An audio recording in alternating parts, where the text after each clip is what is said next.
To discuss RC series circuit, let us consider the series combination of a resistor and a capacitor. We have applied an AC voltage source across the series combination of a resistor and a capacitor. There will be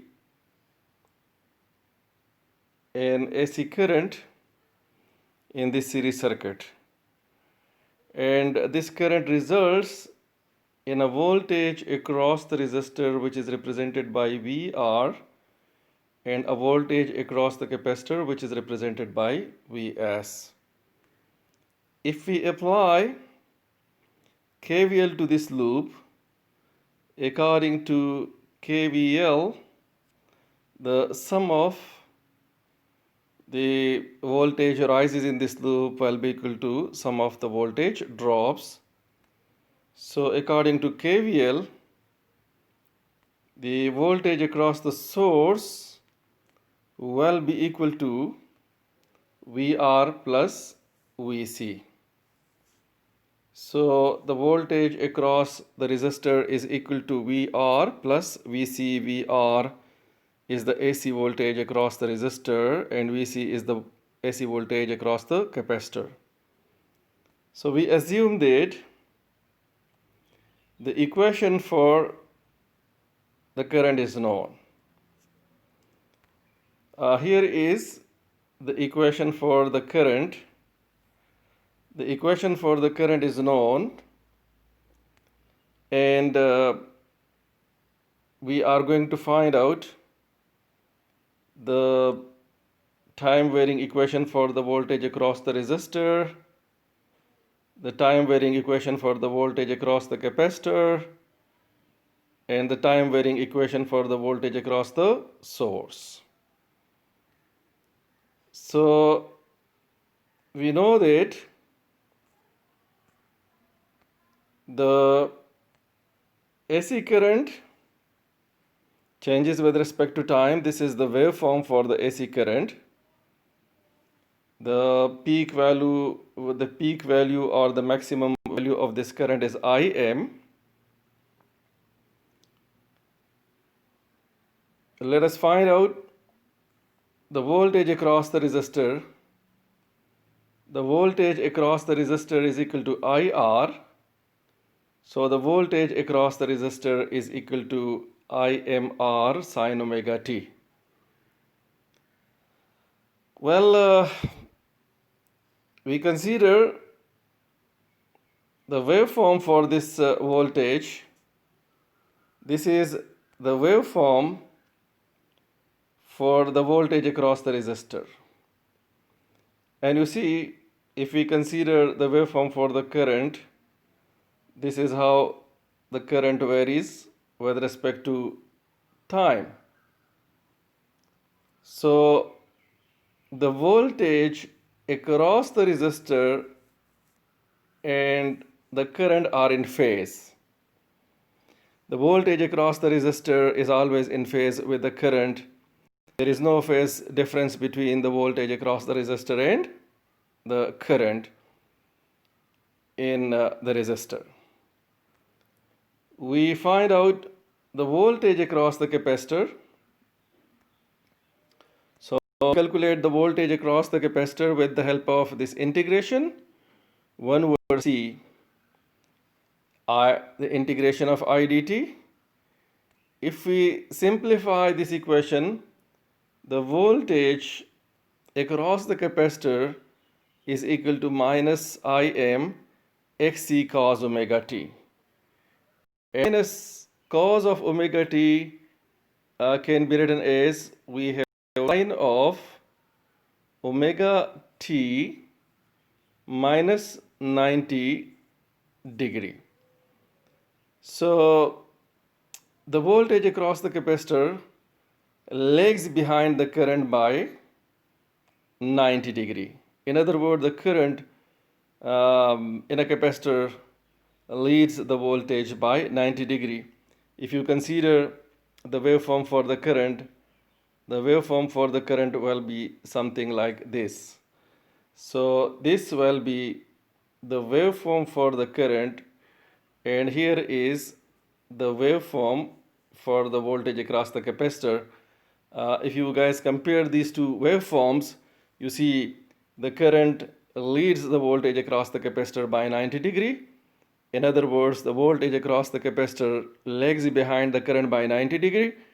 In other words, there is a phase difference of 90 degree between the voltage across the capacitor and the current.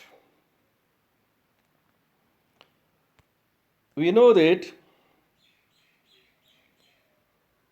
the voltage across the capacitor plus the voltage across the resistor results in Vs.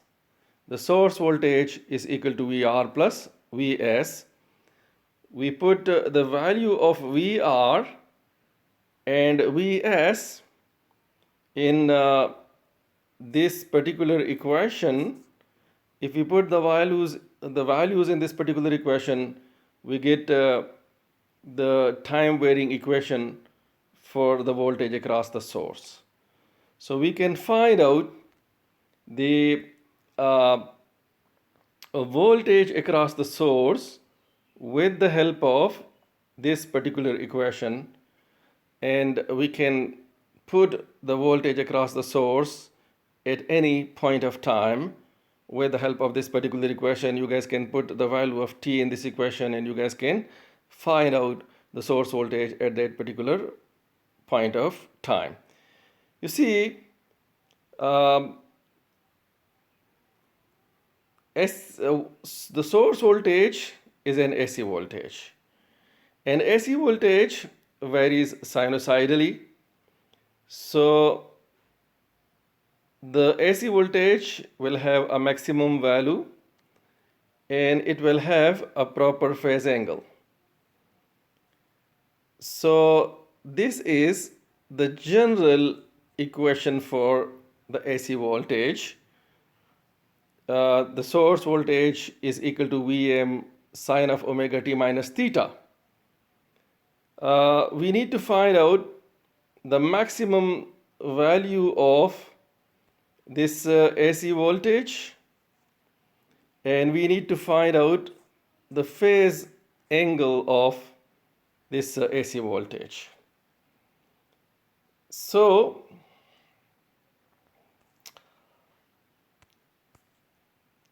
we know that this is the general equation for the source voltage. We need to find out the maximum value and the phase angle. So what we do, we replace the series combination of a resistor and the capacitor by a single circuit element, that is a box. So we replace the series combination of R and C by a single circuit element, which is represented by a box, and we assume that the resistance of this box, which is represented by Z, is equal to the total impedance, the impedance of this series circuit. So we replace the series combination of the resistor and capacitor by a single circuit element. This is a passive circuit element which is represented by a box. We assume that the resistance of this single passive circuit element is equal to the impedance of the series circuit. We apply the same AC voltage across this single circuit element. The same current flows over here in this single circuit element as well. If we apply KVL to this loop, according to KVL, Vs will be equal to Vz. So according to KVL, the voltage across this single circuit element will be equal to the voltage across the source. So the voltage across the source will be equal to the voltage across this box. And the maximum value of the voltage across the source will be equal to the maximum value of the voltage across this box, this single passive circuit element. And we can calculate the maximum voltage across this single circuit element with the help of this particular equation. In this particular equation, Im represents the maximum value of the current and Z represents the impedance of this series circuit. So we can replace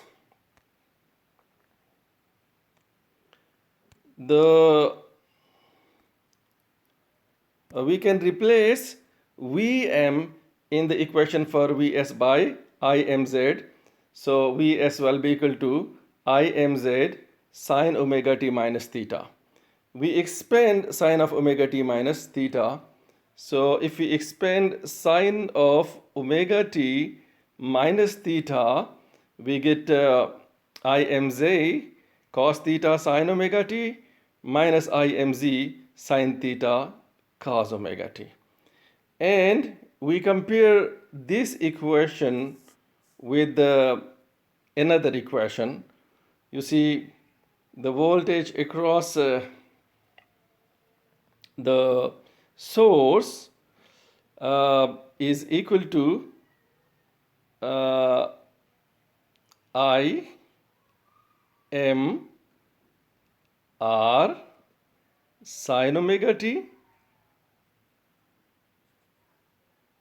minus I m xc cos omega t. This equation gives you the source voltage as well. And if we compare these two equations, you see R is equal to Z cos theta and xc is equal to Z sine theta. So R is equal to Z cos theta and xc is equal to Z sine theta. We square both sides of these two equations and we add them. So we take the square on both sides and we add these two equations. So Z square is equal to R square plus xc square, and we can compute the impedance of this series circuit with the help of this equation. Z will be equal to under root R square plus xc square. Similarly, we can divide this equation by this equation. If we divide this equation by this equation, we get tangent theta, and tangent theta will be equal to xc by r. So we can calculate theta with the help of this particular equation. So theta will be equal to, tangent theta will be equal to xc by r. Tangent theta will be equal to xc by r, and theta will be equal to tangent inverse xc by r. So this is how we calculate theta. Now, we have already discussed the power taken by the resistor. The power taken by the resistor is equal to Im square r sine square omega t. This is how we calculate the power taken by the resistor from the AC voltage source. And we have already discussed this equation as well. This equation is used to find out the power taken by the capacitor from the AC voltage source. And we know that the power supplied by the AC voltage source will be equal to PR plus PC. So we can find out the power supplied by the voltage source with the help of equation number 3.68. So we can calculate the power supplied by the source with the help of equation number 3.68. This is the power which is taken by the entire circuit from the AC voltage source. Let us talk about the average powers. So the average power supplied by the source will be equal to PR plus PC. We know that the average power taken by the resistor is equal to I square R, and the average value of the power taken by the capacitor is 0. So the power supplied by the source will be equal to I square R. In the upcoming class, we will discuss the RLC series circuit, and then we will do the numerical questions on these topics. Thank you so much.